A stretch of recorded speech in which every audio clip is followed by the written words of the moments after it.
How big is the problem of terrorism and radicalisation in the UK? Well, it's of course a major issue, but in this case we're still uncovering the facts, of course. What we do know is that this is now a terrorism investigation as opposed to merely a murder investigation.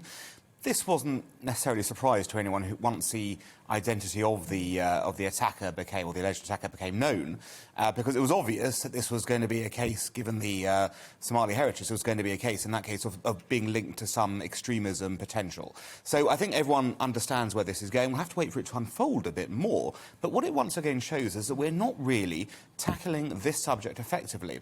And I think it's very interesting that if you've looked at the commentary on this case so far, it's been heavily about, are we protecting our MPs enough? It's been heavily about, are we doing enough to promote civility in politics, as if this was the reason why Sir David was murdered.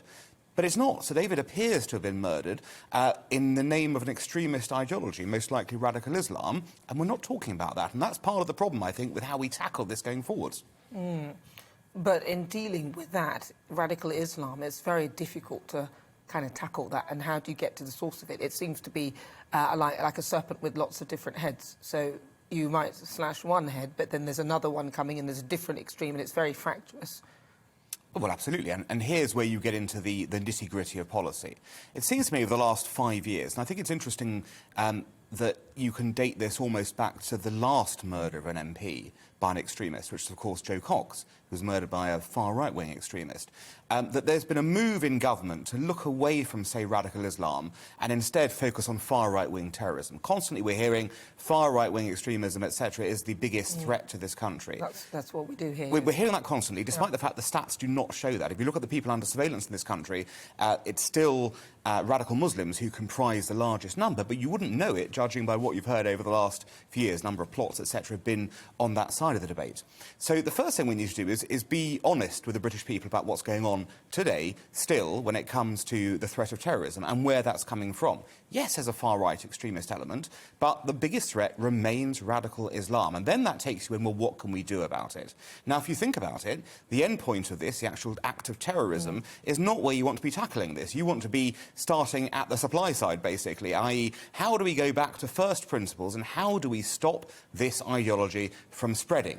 And that's where the government has to start focusing attention on, going back to basics, basically, and saying, we understand there's a problem, we're going to tackle it, and we're going to go back to tackling at its core, which is how do we take on this ideology? Well, we thought we would try that and go to Afghanistan, but it turns out that a lot of the terrorists are actually homegrown. So you're saying go back. How far do we go back? Where do we go back to, and what do we do when we get there? Well, here's where it becomes interesting when it comes to looking at how you deal with radicalisation in this country. So you're right, this is not a phenomenon that's coming from abroad. Again, we don't know the details of this particular case, but past cases we've seen people have been radicalised in religious institutions, in educational settings, or, of course, online.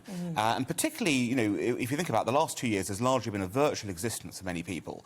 And as a result, we've had no idea about what's been going on in the online space, people radicalising. Now, those could be people in the UK radicalising others, it could be people out of the UK radicalising others. So there is this question of the paths to this. But the second question is, what is it that drives someone like this attacker to go out and murder? Or the murder of Joe Cox. What is it that drives them to go out there?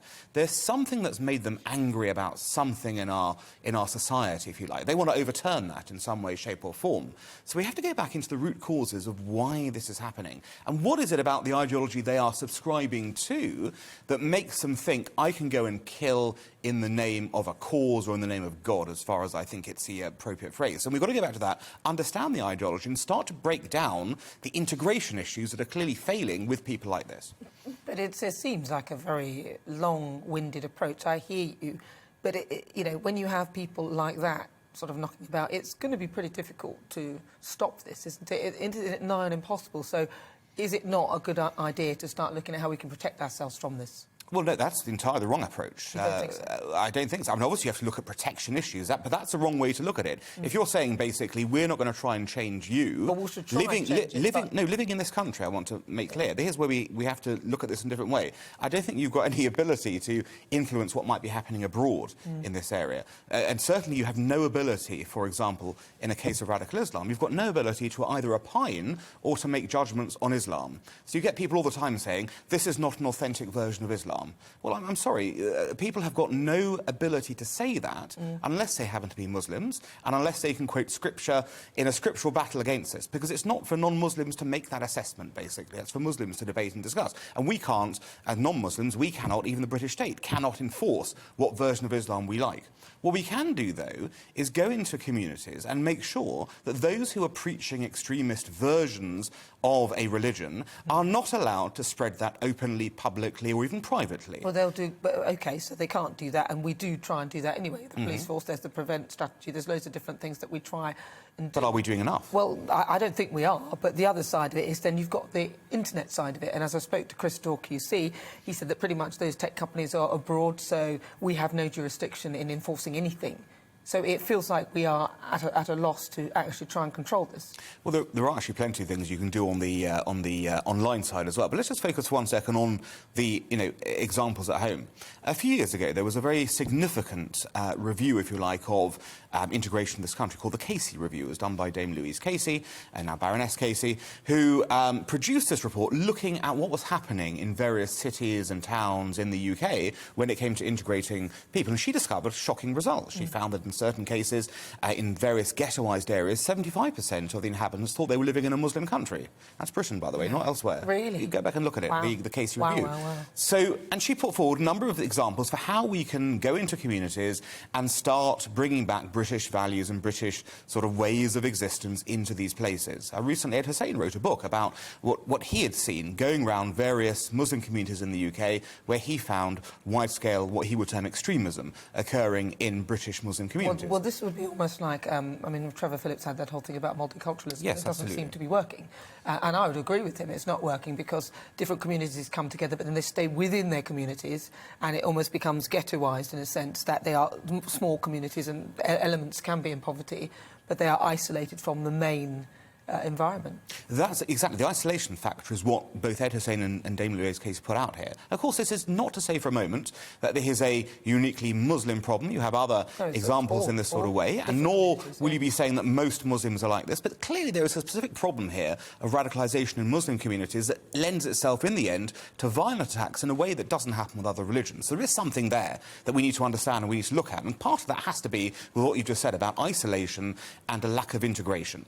Now, if you're able to change that from the point of view of the British state, you have at least a possibility of making inroads and making sure that people are not subjected to extremist views that can then lead into extremist violence as a result of that. And we have to go back to that review and say, why was it never implemented? It's not been implemented. It sat on the shelf. It sat on the shelf, and it has not been implemented. We should go back to that as a matter of course. MPs should go, we need to look at this once again and come back and look at the measures there to make Britain, if you like, a more integrated and cohesive country, which I think all of us wish to see. And I think it's very interesting in the case of Sir David. Look what happened. His local Muslim constituents were appalled at what happened. They loved him.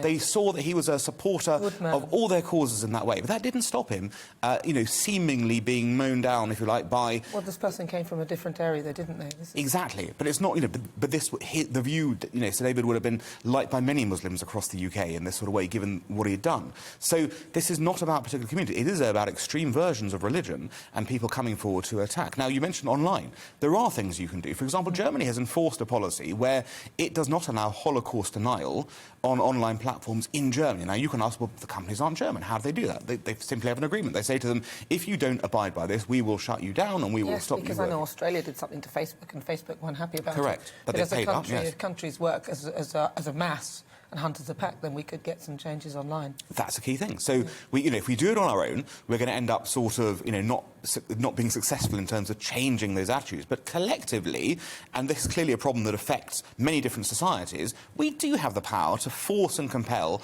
social media companies, which are private companies in the day, but have to work with our support and the support of our governments to gain their market to do this. And by the way, if you want to see how this works the other way, look at how they are susceptible to pressure from authoritarian regimes. The Russians and the Chinese tell them, stop putting certain apps up on your app store. And what happens? They comply. They comply immediately. Do you think we're just being lily-livered? Alan, thank you so much for joining us. That's Alan at Mendoza.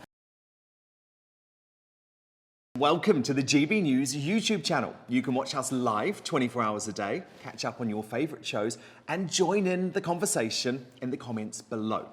Don't forget to subscribe and you'll never miss any of our exclusive content.